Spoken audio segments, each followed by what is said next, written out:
नमस्कार दोस्तों, स्वागत है एक बार फिर से आज की बड़ी और ताजा खबरों में। बस आपसे निवेदन है, कृपया वीडियो को लाइक कर दें, चैनल को सब्सक्राइब कर लें और घंटी बटन भी दबा दें। ये पहली बड़ी खबर है। नीतीश कुमार ने कांग्रेस पार्टी को दे दिया बड़ा संदेश। बोले सोनिया गांधी और राहुल गांधी चाहें तो 2024 में 100 सीटों पर सिमट जाएगी बीजेपी। ये आपको बता दें कि बिहार में भारतीय जनता पार्टी से गठबंधन तोड़ने के बाद नीतीश कुमार लगातार विपक्षी एकता की वकालत कर रहे हैं। इसके लिए उन्होंने दिल्ली में विपक्षी दलों के नेताओं के साथ में कई बैठकें की और आगामी लोकसभा चुनाव में साथ लड़ने की उनसे अपील भी की। इस दौरान उन्होंने आरजेडी सुप्रीमो लालू प्रसाद यादव के साथ में सोनिया गांधी से भी मुलाकात की थी। इससे पहले वो राहुल गांधी से मिलने दिल्ली में उनके आवास पर भी पहुंचे थे। नीतीश कुमार ने एक बार फिर बीजेपी विरोधी गठबंधन को लेकर बड़ा बयान दिया है। उन्होंने अब गेंद कांग्रेस पार्टी के पाले में डाल दी है और सोनिया गांधी और राहुल गांधी से विपक्षी एकता की पहल करने के लिए कहा है। उन्होंने पटना में आयोजित सीपीआई-एमएल के राष्ट्रीय कन्वेंशन को संबोधित करते हुए कहा कि मैंने दिल्ली जाकर सोनिया गांधी और राहुल गांधी से मुलाकात की थी। अब कांग्रेस पार्टी को आगे फैसला लेना चाहिए। अगर हम सब मिल जाएं तो बीजेपी मात्र 100 सीटों पर ही सिमट जाएगी। इसीलिए कांग्रेस पार्टी को विपक्षी एकजुटता में अब देरी नहीं करनी चाहिए। आपको बता दें कि नीतीश कुमार ने कांग्रेस पार्टी को जल्द ही इस बारे में फैसला लेने के लिए कहा है। उन्होंने ऐलान कर दिया है कि यदि हम सब एक हो गए तो 2024 में बीजेपी मात्र 100 सीटों पर सिमट जाएगी। और बड़ी खबर, राजधानी दिल्ली को बुधवार तक मिल जाएगा नया मेयर। अब बिना रुकावट एमसीडी में भी बनेगी आम आदमी पार्टी की सरकार। यह आपको बता दें कि 2.5 महीने के बाद ही सही, लेकिन अब दिल्ली के मेयर के चुनाव का रास्ता साफ हो गया है। इसके साथ ही संभव है कि बुधवार तक दिल्ली को अपना नया मेयर मिल जाएगा। अब तक आम आदमी पार्टी और बीजेपी के बीच में चल रही खींचतान की वजह से 3 बार बुलाई गई एमसीडी सदन की बैठक को स्थगित करना पड़ा था। बार बार मेयर चुनाव टलने के बाद आम आदमी पार्टी की मेयर कैंडिडेट शैली ओबरॉय ने सुप्रीम कोर्ट से चुनाव कराने की गुहार लगाई थी। साथ ही एल्डरमैन के वोटिंग अधिकार को भी चुनौती दी थी। उनकी याचिका पर सुनवाई के बाद फैसला सुनाते हुए सुप्रीम कोर्ट ने स्पष्ट कर दिया है कि एल्डरमैन को वोटिंग का अधिकार नहीं है, इसीलिए वो मेयर चुनाव की प्रक्रिया से दूर रहेंगे। आपको बता दें कि सुप्रीम कोर्ट के फैसले के बाद आम आदमी पार्टी ने राहत की सांस ली है। इसके साथ ही आम आदमी पार्टी के मेयर बनने का रास्ता भी साफ हो गया है। सुप्रीम कोर्ट के फैसले पर मुख्यमंत्री केजरीवाल ने खुशी जाहिर की और कहा कि सुप्रीम कोर्ट का आदेश जनतंत्र की जीत है। सुप्रीम कोर्ट का बहुत बहुत शुक्रिया। 2.5 महीने बाद अब दिल्ली को मेयर मिलेगा। यह साबित हो गया है कि एलजी और बीजेपी मिलकर आए दिन दिल्ली में कैसे गैरकानूनी और असंवैधानिक आदेश पारित कर रहे हैं। आपको बता दें कि फिलहाल दिल्ली के लिए अब बुधवार तक मेयर मिल जाएगा। और बड़ी खबर, सुधाकर सिंह ने नीतीश कुमार को दे डाली खुली चुनौती। बोले जनता का आपसे उठ गया भरोसा, यदि हिम्मत है तो कहीं से भी लड़ लें चुनाव। यह आपको बता दें कि आरजेडी विधायक और पूर्व कृषि मंत्री सुधाकर सिंह ने एक बार फिर नीतीश कुमार पर जमकर हमला बोला। सुधाकर सिंह ने नीतीश कुमार को कृषि के क्षेत्र में बिहार में हुए विकास का आंकड़ा दिखाते हुए कहीं से भी चुनाव लड़ने की चुनौती दे डाली है। मुख्यमंत्री नीतीश कुमार को खुला पत्र लिखते हुए सुधाकर सिंह ने कई सवाल भी पूछे हैं। सुधाकर सिंह ने कहा कि नीतीश कुमार को गफलत में रहने का शौक है, इस शौक को नीतीश जी छोड़ दीजिए। सुधाकर सिंह ने कहा कि आगामी चुनावों में अपने पसंद का कोई भी क्षेत्र चुन लीजिए, जनता इसकी उदाहरण के साथ में पुष्टि भी कर देगी कि बिहार के लोगों का आपसे भरोसा उठ चुका है और जनता वाकई मालिक है। आगामी बजट सत्र में एक बार फिर से बिहार में कृषि मंडी कानून के लिए निजी विधेयक पेश करूंगा। इस बार अगले दरवाजे से आकर बहस के लिए तैयार रहिए। आपको बता दें कि उन्होंने नीतीश कुमार को खुली चुनौती दे दी है। उन्होंने साफ कर दिया है कि जनता का आपसे भरोसा उठ गया है। यदि आपको विश्वास नहीं है तो कहीं से भी चुनाव लड़कर देख लीजिए, जनता इसकी पुष्टि कर देगी। बड़ी खबर, मनीष सिसोदिया को एक बार फिर से मिला सीबीआई का सामान। आम आदमी पार्टी और बीजेपी में गरमाई सियासत। ये आपको बता दें कि दिल्ली के उप मुख्यमंत्री मनीष सिसोदिया को सीबीआई की ओर से एक बार फिर समन मिलने पर दिल्ली में बीजेपी और आम आदमी पार्टी के बीच में सियासत तेज हो गई है। आम आदमी पार्टी ने जहां इसे दिल्ली के बच्चों के लिए की जा रही शिक्षा की अच्छी व्यवस्था को रोकने की कोशिश करार दिया, तो वहीं बीजेपी ने कहा कि अगर आपने गलत नहीं किया है तो डरते क्यों हो, जाइए जो भी सवाल पूछा जाए उसका जवाब दीजिए। दिल्ली के उप मुख्यमंत्री मनीष सिसोदिया ने ट्वीट कर लिखा कि सीबीआई ने रविवार को एक बार फिर से बुलाया है। मेरे खिलाफ इन्होंने सीबीआई और ईडी की पूरी ताकत लगा दी है। इन्होंने मेरे घर पर रेड की, बैंक लॉकर की तलाशी की, लेकिन कहीं भी मेरे खिलाफ कुछ भी नहीं मिला। इसके आगे इन्होंने लिखा कि मैंने दिल्ली के बच्चों के लिए अच्छी शिक्षा का इंतजाम किया है, ये उसे रोकना चाहते हैं। उन्होंने जांच में पूरा सहयोग देने का वादा करते हुए लिखा कि मैंने जांच में हमेशा सहयोग किया है और आगे भी करूंगा। मनीष सिसोदिया के समन पर बीजेपी नेता हरीश खुराना ने कहा कि एक बार फिर हर बार की तरह मनीष सिसोदिया और अरविंद केजरीवाल विक्टिम कार्ड खेल रहे हैं। मुझे समझ में नहीं आता कि जब भी कोई समन आता है तो आम आदमी पार्टी के कार्यकर्ता इतनी हाय तौबा क्यों मचाते हैं। ये बेचारा पॉलिटिक्स आप क्यों करते हो? अगर आपने कुछ भी नहीं किया है तो आप घबराते क्यों हो? हाँ, अगर आपने कुछ किया है तो ये मोदी की सरकार है, छोड़ेंगे नहीं। इसीलिए कल आराम से जाइए और जो भी सवाल पूछा जाए उसका जवाब दीजिए। और बड़ी खबर, एकनाथ शिंदे का गुट होगा असली शिवसेना। चुनाव आयोग के फैसले पर उद्धव ठाकरे ने सुप्रीम कोर्ट जाने का कर दिया ऐलान। ये आपको बता दें कि चुनाव आयोग ने शुक्रवार को उद्धव ठाकरे गुट को बड़ा झटका देते हुए शिवसेना का नाम और सिंबल शिंदे गुट को दे दिया। केंद्रीय चुनाव आयोग ने आदेश दिया है कि शिवसेना पार्टी का नाम और चुनाव चिन्ह धनुष और बाण एकनाथ शिंदे गुट के पास रहेगा। चुनाव आयोग के इस फैसले का शिंदे गुट ने स्वागत किया तो ठाकरे गुट ने आपत्ति जताई है। महाराष्ट्र के पूर्व मुख्यमंत्री उद्धव ठाकरे ने इस फैसले पर कड़ी प्रतिक्रिया दी। उन्होंने कहा कि कोर्ट के फैसले से पहले चुनाव आयोग का फैसला देना पूरे तरीके से गलत है। मैंने कहा था कि चुनाव आयोग को सुप्रीम कोर्ट के फैसले से पहले फैसला नहीं देना चाहिए। यदि पार्टी का वजूद विधायकों और सांसदों की संख्या के आधार पर तय होता है तो कोई भी पार्टी पूंजीपति विधायक सांसद को खरीद सकता है और मुख्यमंत्री बन सकता है। उन्होंने कहा कि चोरों को धनुष बाण की चोरी का आनंद लेने दीजिए। उन्होंने नाम और निशान की चोरी की है, चोर तो चोरी होता है। उद्धव ठाकरे ने आगे कहा कि कई लोगों को लग रहा है कि शिवसेना खत्म हो गई है, लेकिन ऐसा नहीं होगा। मेरा आज भी कहना है कि आज चुनाव कराकर दिखाएं। आज के फैसले के बाद लग रहा है कि जल्द बीएमसी के चुनाव होंगे। उन्होंने कहा कि चुनाव आयोग के फैसले के खिलाफ हम सुप्रीम कोर्ट का दरवाजा खटखटाएंगे और हमें पूरा यकीन है कि सुप्रीम कोर्ट इस आदेश को रद्द कर देगा।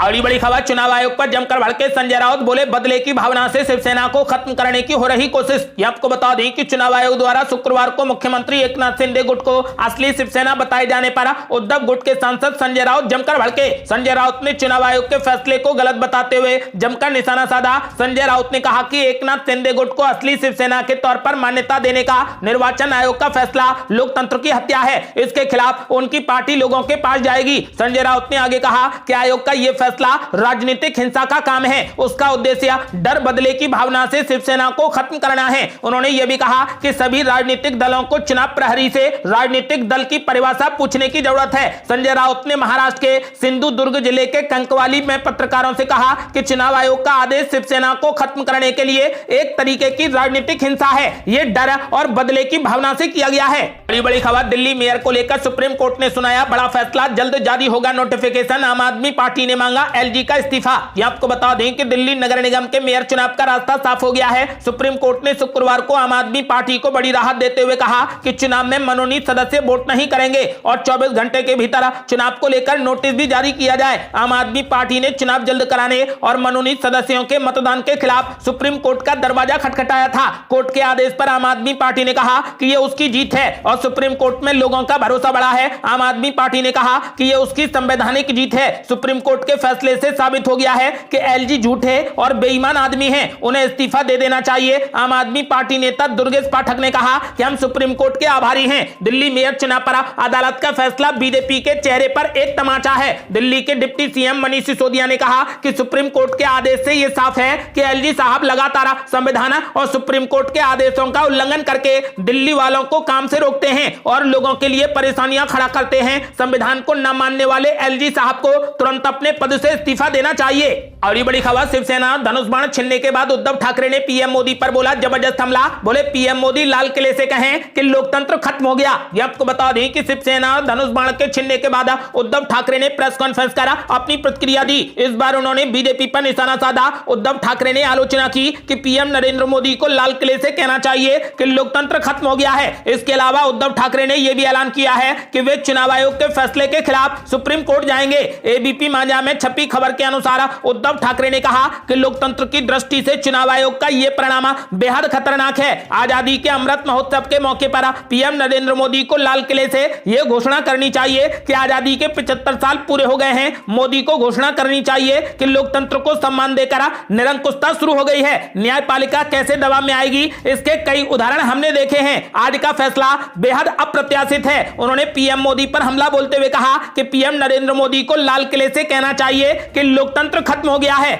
और ये बड़ी खबर, सर्वे में बीजेपी को लगा बड़ा झटका। 3 राज्यों की 116 सीटों में से 76 सीटों पर बड़ी मोदी शाह की टेंशन। ये आपको बता दें कि लोकसभा चुनाव 2024 के लिए अभी से ही सभी पार्टियां मैदान में उतर गई हैं। बीजेपी नीत एनडीए तीसरी बार सरकार बनाने के लिए जोर लगा रहा है, तो कांग्रेस पार्टी भी बीजेपी की हैट्रिक को रोकने के लिए सियासी समीकरण बनाने में लगी है। इस बीच एक सर्वे सामने आया है जिसके आंकड़े 3 राज्यों की 116 सीटों में से 76 सीटों पर पीएम मोदी और अमित शाह की टेंशन बढ़ाने वाले हैं। सी वोटर और इंडिया टुडे ने हाल ही में मूड ऑफ द नेशन नाम का सर्वे किया। सर्वे में देश भर से 1.39 लाख से ज्यादा लोगों ने हिस्सा लिया था। सर्वे के अनुसार अगर आज चुनाव होते हैं तो बीजेपी के लिए टेंशन की बात यह है कि इसी सर्वे में लोकसभा की 116 सीटें रखने वाले 3 राज्यों में यूपीए का मैजिक चलता दिख रहा है। ये 3 राज्य महाराष्ट्र, कर्नाटक और बिहार हैं। आपको बता दें कि फिलहाल बीजेपी के लिए 116 सीटों में से 76 सीटों पर बड़ी टेंशन हो गई है। पीएम मोदी और अमित शाह को अब हाई ब्लड प्रेशर होने लगा है।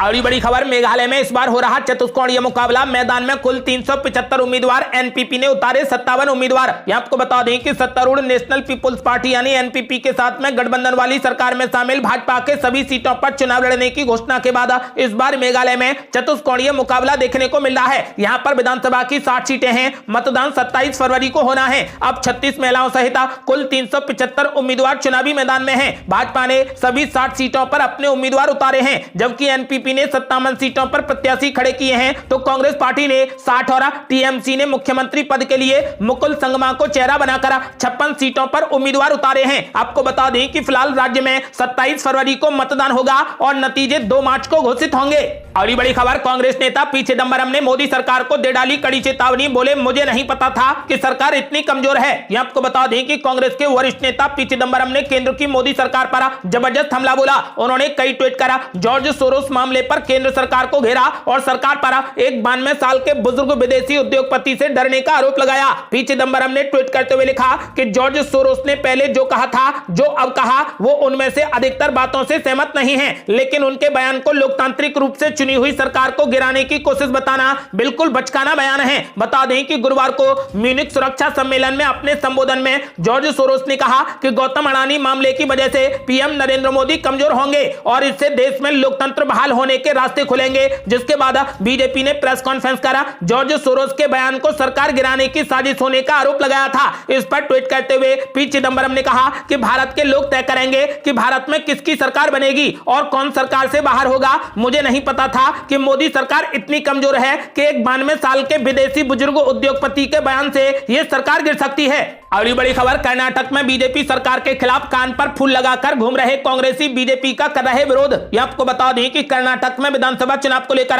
राजनीतिक जंग तेज हो गई है। सत्ताधारी भाजपा के खिलाफ अब कांग्रेस ने अनोखे तरीके से प्रदर्शन करना शुरू कर दिया है। इसके लिए कांग्रेस पार्टी ने कीवी मेले हुआ यानी कान पर फूल अभियान शुरू किया है। सड़क से लेकर विधानसभा तक कांग्रेस कार्यकर्ता कान पर फूल लगाकर भाजपा सरकार का विरोध कर रहे हैं। कांग्रेस नेता का कहना है कि कीवी मेले हुआ यानी का मतलब है कि जनता को बेवकूफ बनाया गया है। कांग्रेस ने बेंगलुरु और दक्षिण कन्नड़ जिले में भाजपा के पोस्टरों पर कीवी मेले हुआ कान पर फूल चिपका कर भाजपा के खिलाफ पोस्टर युद्ध भी शुरू कर दिया है। भाजपा सरकार के खिलाफ प्रदर्शन करते हुए कांग्रेस विधायक विधानसभा में भी कान पर फूल लगाकर पहुंचे थे। कांग्रेसी विधायकों का कहना है कि भाजपा ने चुनाव के दौरान लोगों से जो वादे किए थे उसे पूरा नहीं किया। यही कारण है कि अब इस अभियान के जरिए लोगों को भाजपा सरकार की खामियों के बारे में बताया जाएगा। आपको बता दें कि विधानसभा में भी कांग्रेस पार्टी ने भाजपा सरकार पर 2018 के अपने घोषणा पत्र के 90% वादों को पूरा करने में विफल रहने और 2022-23 के बजट के आवंटित धन का केवल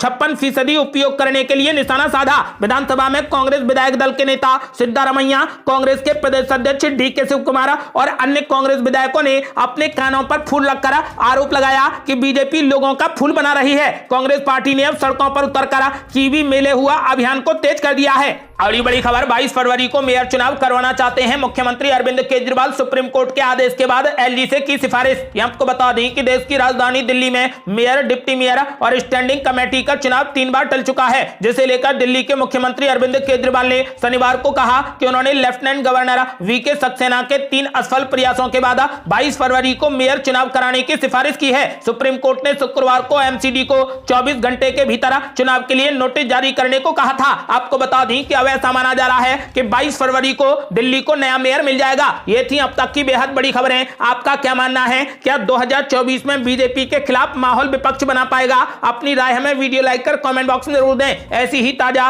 और न्यू अपडेट जानने के लिए हमारे चैनल को लाल बटन दबाकर सब्सक्राइब करें और घंटी बटन भी दबा दें। जल्दी मिलते हैं बड़ी अपडेट के साथ, तब तक के लिए जय हिंद, जय भारत।